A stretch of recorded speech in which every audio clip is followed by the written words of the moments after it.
Baru-baru ini di media gencar diperbincangkan tentang rencana konversi bahan bakar ke listrik. Mulai dari sepeda motor listrik. Kebijakan pemerintah menaikkan harga BBM bersubsidi berdampak luas, namun di sisi lain juga membawa angin segar bagi penjualan motor listrik. Pasca kenaikan harga BBM, peminat motor listrik meningkat yang diikuti mobil listrik.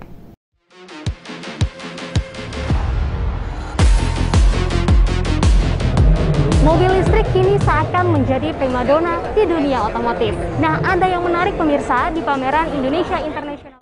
Kereta api listrik. Kereta rel listrik KRL Jabodetabek resmi beroperasi normal mulai Senin 8 Juni.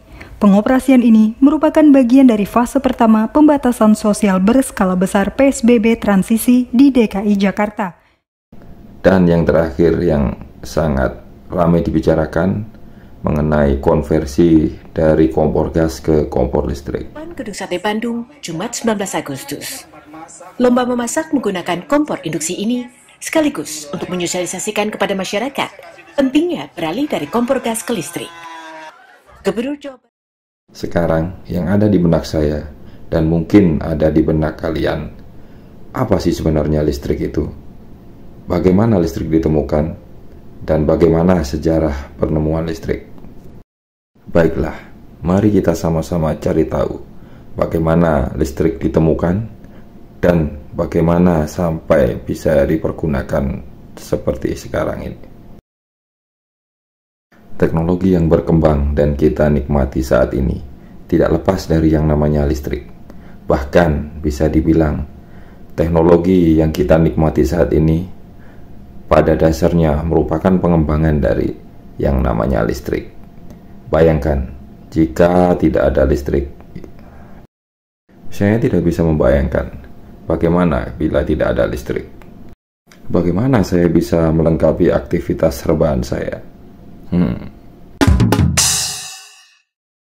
Baiklah, mari kita mulai pembahasan tentang sejarah panjang penemuan listrik. Bagaimana listrik ditemukan? Dan siapa saja orang-orang yang berjasa dalam proses penemuan itu.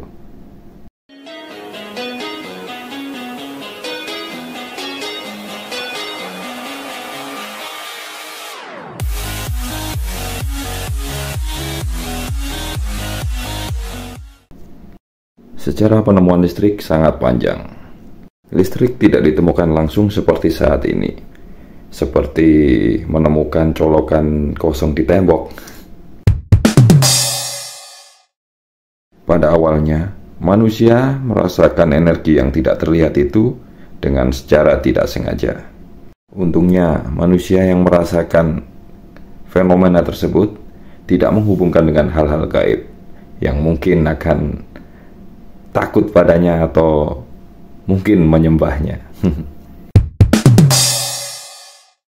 Namun, mereka memilih meneliti fenomena yang mereka rasakan dan mencoba untuk memanfaatkannya.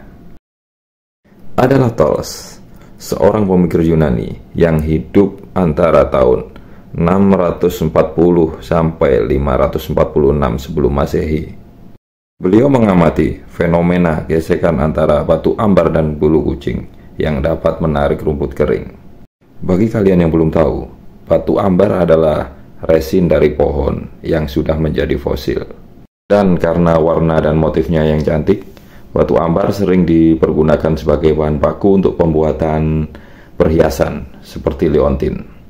Walaupun sebenarnya bukan dari jenis batu, ambar sering dikelompokkan dengan batu permata karena keindahan dan fungsinya. Maka dari itu, sering disebut sebagai batu ambar. Balik lagi ke Thales. Walaupun masih bingung dengan fenomena ini, namun beliau memilih untuk mencatatnya. Dan dari catatan ini dapat disimpulkan bahwa manusia mulai meneliti yang namanya listrik statis. Fenomena listrik statis Thales ini menjadi populer di Eropa sekitar awal tahun 1700-an. Dengan menggosok batang kaca dan wol, mereka memanfaatkan listrik statis ini sebagai hiburan. Lebih tepatnya sebagai prank untuk orang-orang yang menyentuhnya. karena orang-orang yang menyentuhnya akan merasakan sensasi sengatan listrik statis ini. Ternyata prank juga bisa sangat bermanfaat ya. Andaikan tidak ada prank, mungkin penelitian tentang listrik hanya berhenti sampai di TAL saja. Dari sini saya berpikir, mungkin konten-konten prank yang banyak beredar saat ini di kedepannya dapat membantu untuk penemuan yang lebih hebat. Semoga. Ilmuwan asal Inggris, William Gilbert, pada tahun 1600 meneliti fenomena ini.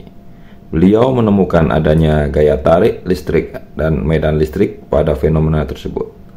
Kemudian, pada tahun 1733, seorang ahli kimia asal Prancis, Charles F. C. Duray, menemukan bahwa ada dua buah muatan listrik, yaitu positif dan negatif, yang terjadi pada fenomena ini. Bukan hanya di Eropa, bahkan fenomena listrik statis ini sampai ke negara Amerika, yang membuat seorang ilmuwan terkenal dari negara tersebut ikut meneliti fenomena yang fenomenal ini. Dialah Benjamin Franklin. Pada tahun 1751, beliau berhasil mempublikasikan buku kelistrikan yang berjudul Experiment and Observation of Electricity. Dalam buku tersebut, terdapat istilah-istilah kelistrikan yang dipakai sampai saat ini, seperti ada kutub negatif dan positif dalam aliran listrik. Beliau pun beranggapan bahwa petir merupakan fenomena yang berhubungan dengan listrik.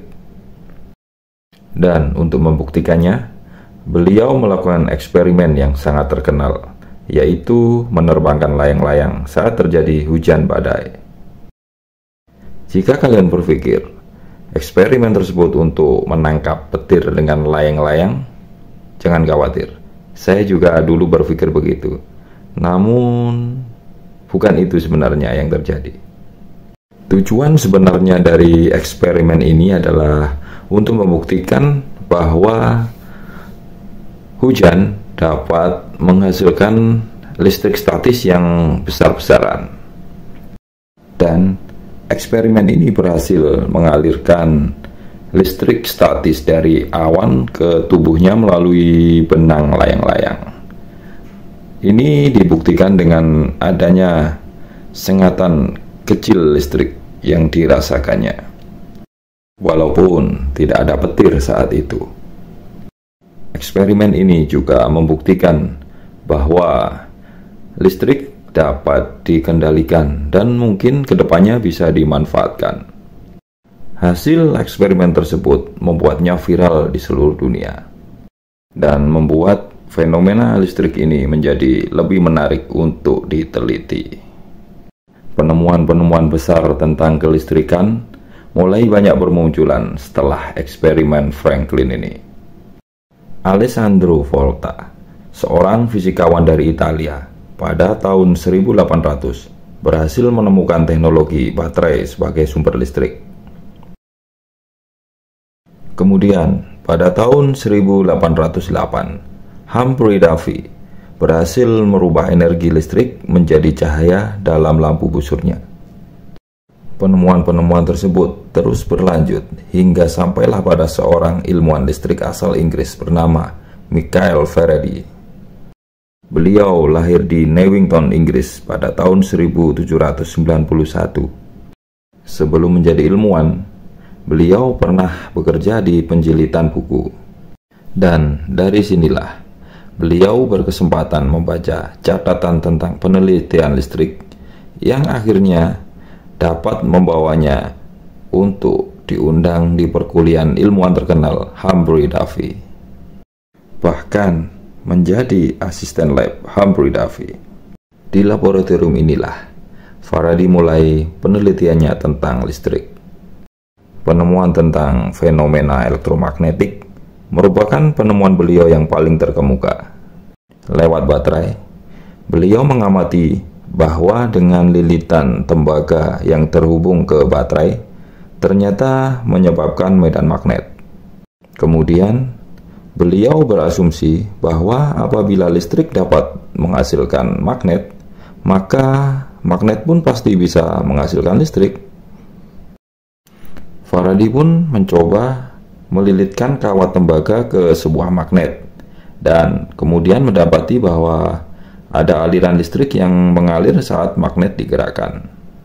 Kemudian, beliau mengambil kesimpulan bahwa magnet yang bergerak dalam lilitan tertutup dapat menghasilkan arus listrik, atau sekarang lebih dikenal dengan induksi elektromagnetik. Induksi elektromagnetik inilah yang merupakan cikal bakal dinamo atau generator yang dapat membangkitkan energi listrik dari energi gerak atau energi kinetik. Pada tahun 1931, beliau mendemonstrasikan dinamo atau generator induksi elektromagnetiknya tersebut. Dan berkat penemuannya inilah beliau dijuluki sebagai Bapak Listrik Dunia. Dari sejarah panjang penemuan listrik yang kita bahas di atas, siapakah yang dapat kita sebut sebagai penemu listrik?